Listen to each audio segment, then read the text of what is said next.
सबै साथीहरूलाई नमस्कार। म यस भिडियोमा शैक्षिक अनुसन्धान विधि एजुकेशनल रिसर्च मेथोडोलोजी विशेष गरी स्नातकोत्तर तह मध्यपश्चिमाञ्चल विश्वविद्यालयले तयार पारेको पाठ्यक्रममा आधारित भएर तयार पारिएको छ।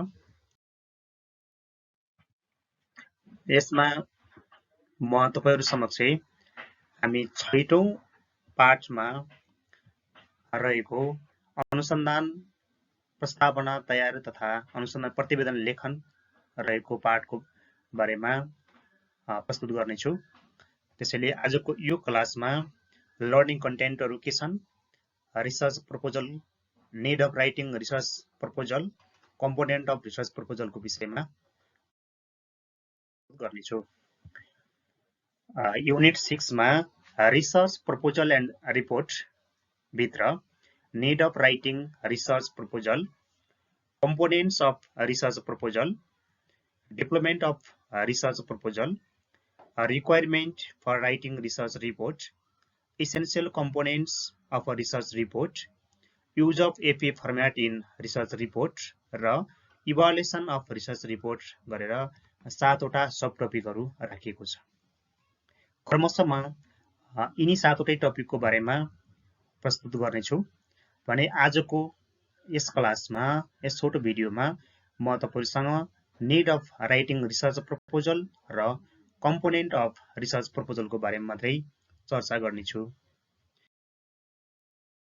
साथीहरु, रिसर्च प्रपोजल भन्नाले अनुसन्धान गर्नका लागि अनुसन्धान समस्याको छनौट, अध्ययनको उद्देश्य, अनुसन्धान प्रश्नहरु वा परिकल्पना निर्माण, पूर्व साहित्यको समीक्षा, अनुसन्धान गर्ने विधि वा तरिका, आवश्यक पर्ने साधनहरु, तथ्याङ्कलाई विश्लेषण गर्ने तरिका सहितको पूर्व निर्धारित योजनालाई अनुसन्धान प्रस्तावना भनिन्छ।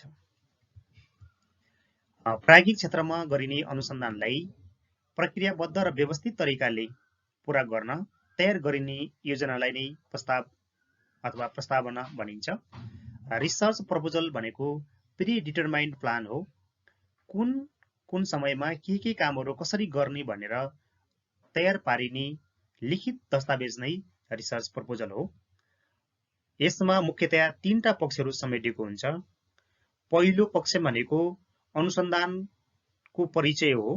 अनुसन्धानको परिचय भित्र अनुसन्धान को समस्याको छनौट, अनुसन्धानका उद्देश्यहरु, अनुसन्धानका प्रश्नहरु अथवा यसका परिकल्पनाहरु, हाइपोथेसिस तयारी गर्ने कुरा, त्यस्तै गरेर यसमा अनुसन्धानका प्रश्नहरुलाई तयार गरिने, अध्ययनको औचित्य उल्लेख गर्ने कुराहरु पर्दछन् भने दोस्रो पक्षमा पूर्ववत साहित्यको समीक्षा गरिन्छ, लिटरेचर रिभ्यू गरिन्छ दोस्रो पक्ष। अनि तेस्रो पक्ष भनेको अनुसन्धान कसरी सम्पन्न गर्ने भनेर सम्पूर्ण क्रियाकलापहरु उल्लेख गरिएको हुन्छ अथवा रिसर्च मेथोडोलोजीको कुरा यस खण्डमा गरिएको हुन्छ। त्यही रिसर्च प्रपोजल भित्र 3 वटा खण्डहरु रहेका हुन्छन्। पहिलो खण्डमा हामी अनुसन्धानको परिचयलाई उल्लेख गर्छौं, दोस्रो खण्डमा अनुसन्धानसँग सम्बद्ध साहित्यको समीक्षा गर्छौं, लिटरेचर रिभ्यू, र तेस्रोमा रिसर्च मेथोडोलोजी अनुसन्धान विधिहरुको बारेमा उल्लेख गर्दछौं। अब नीड अफ रिसर्च प्रपोजल, अनुसन्धान प्रस्तावनाको आवश्यकता। अनुसन्धान प्रस्तावना किन तयार पारिन्छ भन्ने कुरालाई नै अनुसन्धान प्रस्तावनाको आवश्यकता भनिन्छ।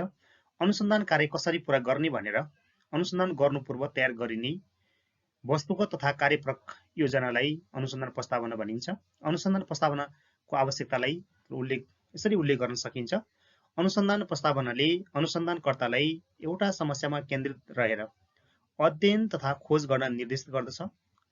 अनुसन्धानको रूपरेखाको चित्रण हुने भएकोले अनुसन्धान प्रक्रियालाई मार्ग निर्देश गर्दछ। अनुसन्धानका लागि आवश्यक पर्ने साधनहरुको निर्माण गर्न सहयोग गर्दछ। कुनै छात्रवृत्तिका लागि पेश गर्न सहयोग गर्दछ।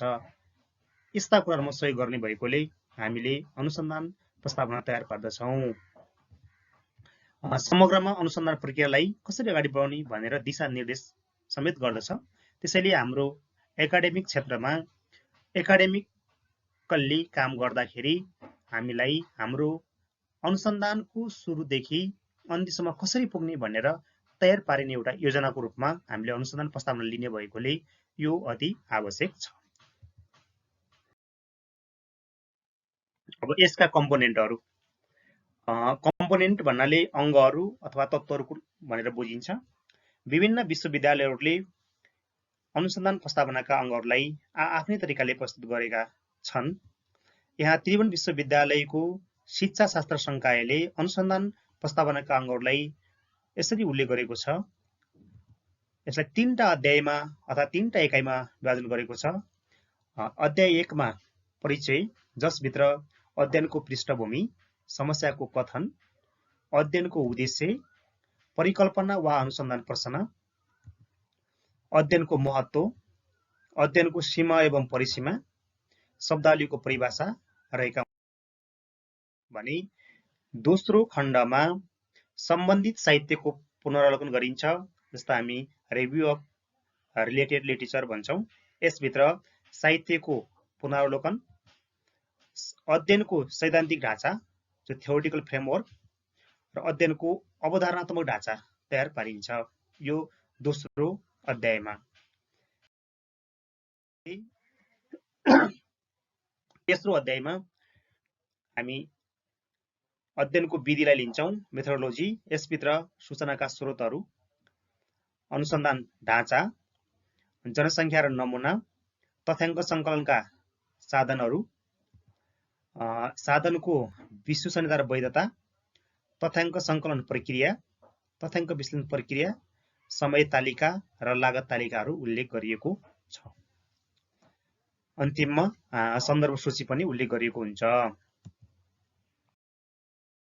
त्यस्तै गरी मध्यपश्चिमाञ्चल विश्वविद्यालयको शिक्षा शास्त्र संकायले स्नातकोत्तर तहमा प्रस्तावनाको ढाँचालाई निम्नानुसार उल्लेख गरेको छ। यसमा cover page of the proposal with title, detail of the researcher and the level for which it is written, अथवा मुख्य पृष्ठ जसमा शीर्षक, अनुसन्धानकर्ताको विवरण तयार पारिएको हुन्छ। त्यसपछि टेबल अफ कन्टेन्ट्स, एक्रोनिम्स, एब्रिभिएसनहरू, list of tables, list of figure, list of chart and ग्राफहरूलाई राखेको पाइन्छ भने यसले अध्याय 1 मा परिचयभित्र अध्ययनको पृष्ठभूमि, समस्याको कथन, अध्ययनको औचित्य, अध्ययनको उद्देश्य, अनुसन्धानको प्रश्न, अध्ययनको परिकल्पना, अध्ययनको परिसीमा र मुख्य शब्द वा पदहरूको परिभाषा गरेर च्याप्टर 1 मा राखेको पाइन्छ। त्यस्तै अध्याय 2 मा review of related literature and theoretical framework भनेर राखेको छ, जसमा सम्बद्ध साहित्यको समीक्षा र सैद्धान्तिक अवधारणाहरूलाई उल्लेख गर्छ। रिभ्यू अफ रिलेटेड लिटरेचर, जसभित्र नेसनल, रिजनल एन्ड इन्टरनेसनल रूपले लेख्ने कुराहरू राखेको छ। सम्बद्ध साहित्यको समीक्षाहरू राष्ट्रिय, क्षेत्रीय र अन्तर्राष्ट्रिय रूपले लेख्छ। त्यस्तै गरेर कन्सेप्चुअल फ्रेमवर्क, अवधारणात्मक ढाँचा, अनि implication of review for the research, साहित्य समीक्षाको अनुसन्धानमा प्रयोग कसरी गरिन्छ, कहाँसम्म वैध भन्ने कुरालाई उल्लेख गरेको पाइन्छ। त्यस्तै गरेर अध्याय 3 मा मेथड एन्ड प्रोसिड्युर्स, विधि तथा प्रक्रियाहरूलाई उल्लेख गरेको छ, जसभित्र रिसर्च डिजाइन छ। यो क्वालिटेटिभ, क्वान्टिटेटिभ एन्ड मिक्स्ड अथवा अनुसन्धान ढाँचा गुणात्मक, परिमाणात्मक र मिश्रित कुन हो त्यो कुरा उल्लेख गरिनुपर्छ। नमुना छनौटका आधारहरू के छन्, क्राइटेरिया अफ स्याम्पल सिलेक्सन, जनसङ्ख्या तथा नमुना, पपुलेसन एन्ड स्याम्पल, इन्स्ट्रुमेन्ट्स, उपकरणहरू भनेको यहाँ तथ्याङ्क सङ्कलनका साधनहरू हो। सोर्स अफ डेटा, तथ्याङ्कका स्रोतहरू के हुन् त, प्राथमिक वा सहायक स्रोत के लिएको छ, डेटा कलेक्सन प्रोसिड्युर के छ, तथ्याङ्क सङ्कलन प्रक्रिया, र अन्तिममा रेफरेन्स एपी फर्मेटमा लेख्ने भनेर तयार पारेको छ। त्यस्तै एपेन्डिक्समा लिस्ट अफ रेस्पोन्डेन्ट्स, टुल्स, र डेटा टेबल आदिलाई राख्न पनि सकिने भनेर उल्लेख गरेको पाइन्छ। हस्, धन्यवाद।